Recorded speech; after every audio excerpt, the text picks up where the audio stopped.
Tarih boyunca pek çok büyük lider, imparatorluklarını yöneterek izlerini bırakmıştır. Bu liderlerden biri de Metehan'dır. Türk dünyasının en önemli liderlerinden birisi olan Metehan, Büyük Hun İmparatorluğu'nun hükümdarı olarak Asya steplerinde unutulmaz bir miras bırakmıştır.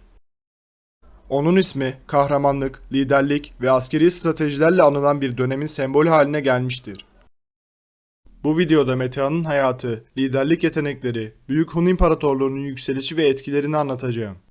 Metehan, Türklük ve Büyük Hun İmparatorluğu'nun büyük lideri olarak nasıl bir iz bıraktı? İşte bu sorunun cevabını ararken Metehan'ın hikayesine ve onun tarih sahnesindeki yerine dikkatlice bakacağız. 1. Bölüm: Metehan'ın kökeni ve gençlik yılları. Metehan'ın kökeni, Türk tarihinin derinliklerine uzanır. O, Türk bozkırlarında doğmuş ve büyümüş bir liderdir. Ailesi, köklü bir Türk boyuna mensuptur ve ataları binlerce yıl boyunca bu topraklarda yaşayan göçebe Türk boylarının bir parçasıdır. Metehan'ın gençlik yılları sert ve zorlu bir eğitimle geçmiştir. Küçük yaşlardan itibaren ata binmeyi, avlanmayı ve savaş sanatlarını öğrenirken cesaret, dayanıklılık ve liderlik becerileri genç Metehan'ın karakterinin temelini oluşturmuştur. Ailesi ona Türk kültürünü ve geleneklerini öğretmiştir. Metehan, kabilesinin tarihini ve atalarının kahramanlıklarını büyük bir hayranlıkla dinlemiştir. Türk mitolojisi, destanları ve efsaneleri onun ruhunda derin bir saygı ve sevgi uyandırmıştır. Metehan, genç yaşında liderlik potansiyelini göstermeye başlamış, zeki ve kararlı bir genç olarak kabilesinin içinde ve çevresinde diğer gençlere örnek olmuştur. İnsanların güvenini kazanarak liderlik yeteneklerini geliştirmiştir. Genç Metehan, bozkırlarda dolaşırken çeşitli Türk boylarıyla tanışmış, onlarla dostluklar kurmuş, onların kültürlerini ve yaşam tarzlarını öğrenmiştir. Bu deneyimler, onun Türk birliğine olan inancını ve Türk boylarının gücünü birleştirmeye olan arzusunu güçlendirmiştir. Metehan'ın gençlik yılları savaş ve mücadelelerle de geçmiştir. Türk bozkırlarında yaşayan diğer boylar arasındaki çekişmelerde savaşmış ve liderlik yeteneklerini ortaya koymuştur. Bu savaşlar onun savaş stratejilerini geliştirmesine ve askeri becerilerini keskinleştirmesine yardımcı olmuştur.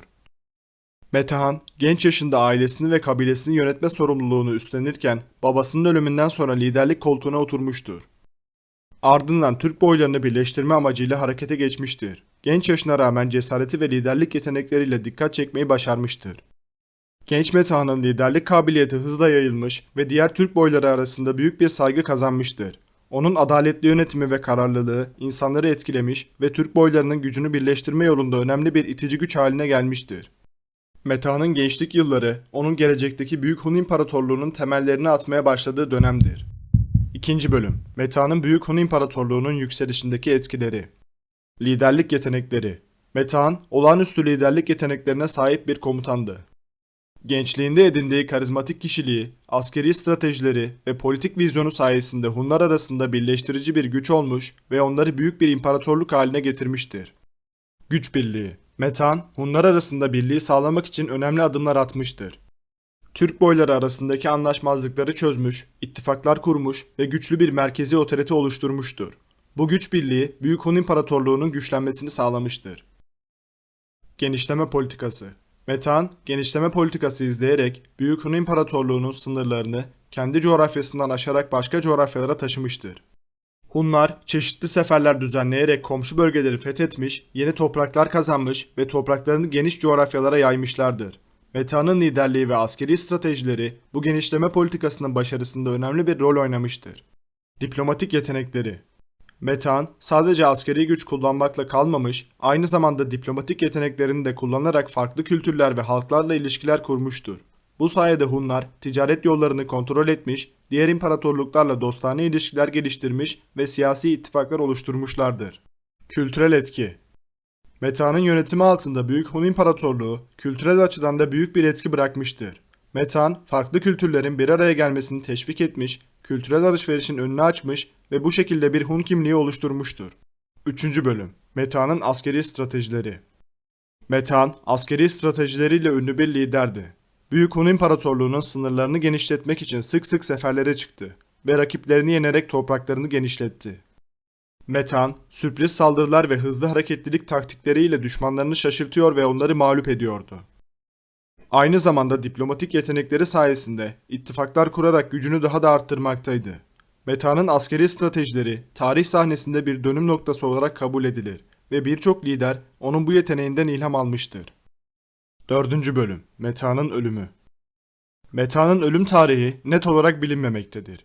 Ölüm yerine dair ise çeşitli teoriler vardır. Bazı kaynaklar Meta'nın İç Asya'da öldüğünü belirtirken diğer kaynaklar Orta Asya, Moğolistan veya Çin bölgelerini öne sürmektedir. Ancak kesin bir bilgiye sahip olunamamaktadır. Fakat şu bir kesindir ki Meta'nın ölümünden sonra onun liderliği ve Büyük Hun İmparatorluğu'nun yükselişi yüzyıllardır tarih kitaplarına konu olurken Türk tarihinde de önemli bir yer edinmiştir. Onun askeri stratejileri, kültürel ve politik etkileri Türklük ve Türk kültürü üzerinde büyük etkiler bırakmıştır. Meta'nın ölümünden sonra imparatorluk onun izinden giden diğer liderler tarafından yönetilirken onun liderlik yetenekleri ve vizyonu günümüzde bile hatırlanmaktadır.